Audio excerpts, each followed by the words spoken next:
നിങ്ങളിപ്പോൾ ജിമ്മിൽ പോകുന്ന ഒരാളാണെങ്കിൽ ജീവിതത്തിൽ ഒരിക്കലെങ്കിലും കേട്ടിട്ടുള്ള വാക്കായിരിക്കും സ്റ്റാമിന പിന്നെ എൻഡ്രൻസ്. പക്ഷേ ഇപ്പോഴും മിക്ക ആൾക്കാർക്കും ഇതെന്താന്ന് വലിയ പിടിയില്ല. അത് തന്നെയാണ് ഇന്ന് ഈ വീഡിയോയിൽ പറയാൻ പോകുന്നത്. What's stamina and what's entrance.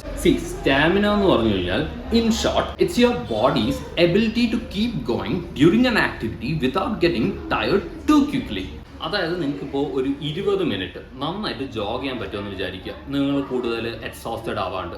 അതിനർത്ഥം it's like you have A good stamina. So stamina is about your energy level and how efficiently your body uses it over time. അടുത്ത് വരുന്നത് എൻഡ്രൻസ്. എൻഡ്രൻസ് എന്ന് വെച്ചാൽ നിങ്ങളുടെ ബോഡിയുടെ എബിലിറ്റിയാണ്. ഫോർ വാട്ട് എന്നായിരിക്കും നിങ്ങളുടെ question.